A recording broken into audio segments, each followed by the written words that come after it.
see you guys in the dark.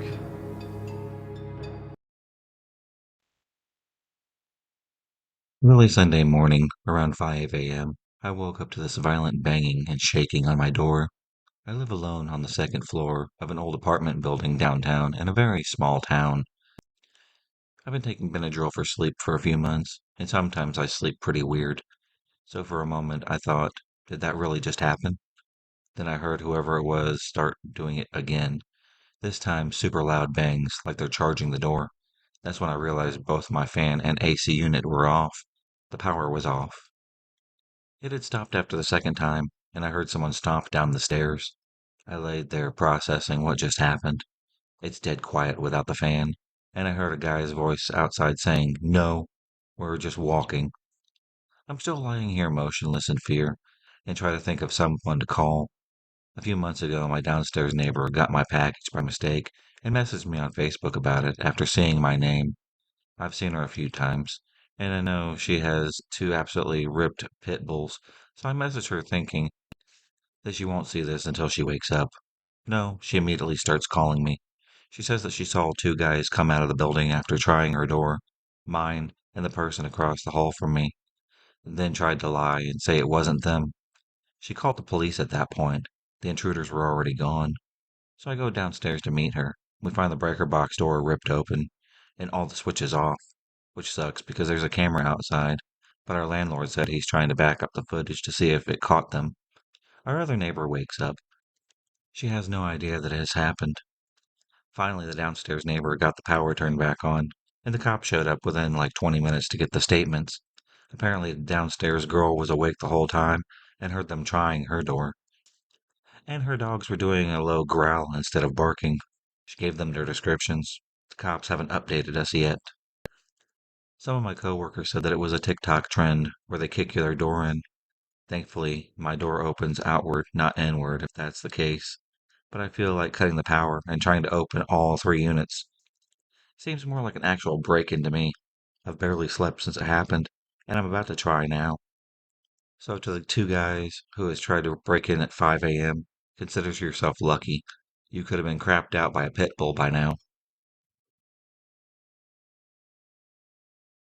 Before I get into what happened, I want to clarify for better understanding that our house once belonged to two families. Therefore, both the first and ground floors have separate kitchens and bathrooms. We also have a basement that it connects to the garage. Until 2018, my wife and I didn't really use the first floor kitchen. We rarely used the bathroom either. Things changed when our son was born. Going downstairs simply became too tiring in the middle of the night, and that's where all the weird stuff started. It started with small things. We'd wake up in the morning and discover the door to the downstairs office was open, or something was lying there that it shouldn't. Sometimes that something was even chairs. We also started finding plates in the living room, cups in the bathroom, and so on. But hey, we're both tired, so our son wouldn't sleep. The house was in total chaos. We'd even had episodes of sleepwalking beforehand, so for a long time we found excuses, assuming that one of us had gone downstairs in the middle of the night out of habit and simply didn't remember it. Having three cats that you can blame helped too. Then my wife claimed several times that she'd wake up at night and hear strange sounds coming from the downstairs. I've had similar experiences, but then again, three cats in one house.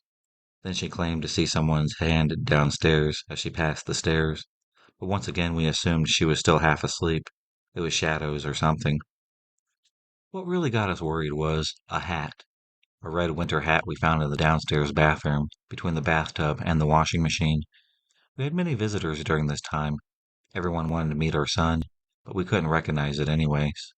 Even after taking photos and sending it to family and friends, no one picked it up. I remember that night we spent a long time walking around the house, making sure that all the windows and doors were closed. But honestly, I feel like it still hasn't hit us that the situation could be serious. I have no idea if it was denial. Stuff like this doesn't happen to people like us, or just plain, I'm too tired to care about this too. But then the best possible coincidence happened. My friend was replacing the cameras in her house. The old ones had still worked, but the quality was worse, and sometimes they would turn off, losing about 5 to 30 minutes of recording. Initially, she planned to throw them away, but I ended up coming home with her old cameras, and honestly, bless her for giving them to me. After the first night with the cameras, we couldn't deny it any longer. We had to call the police. Three people, two men and one woman, entered our house through the basement around midnight and spent time on the ground floor. One man and woman looked young, maybe in their early 20s. He had tattoos on both hands and had long hair in a braid and wore a dress. She came with large gym bags. The other man looked older, must have been around 40, and was tall and muscular. Let me put it this way. He alone would have knocked out both me and my wife, while the other two were just hanging out in our house. This man went up to the first floor. Unfortunately, there wasn't enough cameras, so I have no idea what he was doing, but the footage shows he didn't return to the second floor until an hour later. What happened next? Mostly a lot of waiting. My brother and my wife's father lived with us for a while. We changed the locks in the entire house just in case, and the police had searched the entire basement. The basement is too small and almost empty. There's one window, but only a cat could squeeze through it, and it's covered with grates, which finally led to the garage. And that's how my wife and I found out our garage was unlocked. To this day, we have no idea if one of us had left it unlocked, or if these people had managed to open it. The police haven't confirmed anything yet, only that they found fingerprints all over the gate. But yes, they were coming and going through the garage the entire time, and we, not having a car and treating the garage more like a storage unit, didn't even notice this. Basically, anyone could come and go in our house whenever they wanted. What happened next, you ask? Unfortunately, there was no perfect ending. Initially, the police were very involved, patrolling the area, updating us weekly on progress, suggesting we seek lawyers and prepare for further action, etc. But then we saw less and less of them. We all learned that this older man matched the appearance of the man who attacked the cashier at the gas station on the other side of town. But they didn't have a name for him.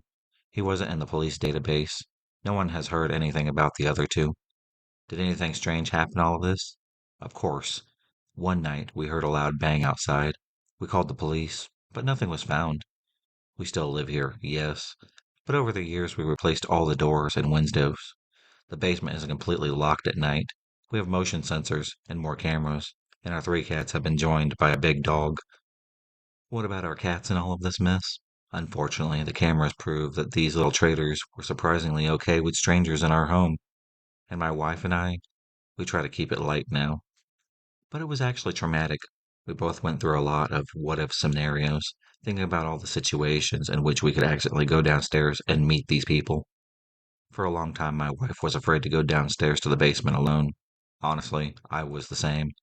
The fact that we had a small child only added to the guilt, but it's better now.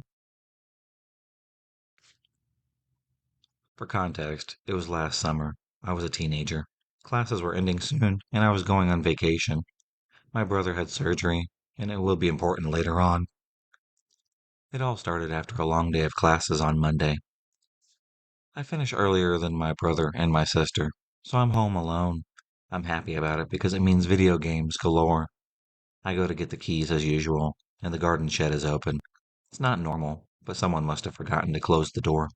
So I take the keys. I then go to the door and open it, but I can't turn the key. It was open. I would like to point out that we always close it, and omissions are very rare. The key to the second door are in the wrong place, and I don't understand why it suddenly changes place. I go upstairs, settle in, but I'm uncomfortable because I'm focusing more on the noises in the house that make me anxious. The next day was brief. The only thing was that I didn't sleep at home because my brother was having surgery. I slept at a friend's house, and I'm responsible for closing the doors. I make sure I close it properly every time. So the next day I go to football. I come back at night before my parents come back from the operation. I arrive. I have a bad feeling about something. I'm anxious for no reason, but my body is telling me don't go there. I'm paralyzed because the door was open, and my parents finally arrived. I go up, and I still have this oppressive feeling. I make myself food, and the big kitchen knife is no longer there. I asked my mother for several days. I slept very poorly and had anxiety attacks. When I come home every evening before the holidays, I take a knife, and I happen to notice that there's a smell of leather. I notice that the door is open all the time, even though my mother tells me that she closed it every morning. The sensations continue through the holidays when we go to the south. There I relax. I'm having the best vacation of my life. When I got home, I forgot everything about what had happened before. Only my parents panicked when the neighbor told my parents that there was a stranger wandering in the garden. After the anxiety, plus the big kitchen knife I found on the workbench outside, but no one put it there, I conclude by the fact that hearing something running in the garden one evening, I no longer had any unpleasant sensations or the smell of leather. I still remain in the mystery today. Squatter, badly attentive person, or just paranoia. If you enjoyed this video, please subscribe, like, and hit the bell for notifications on future videos and become a stalker of the night. And I'll see you next time.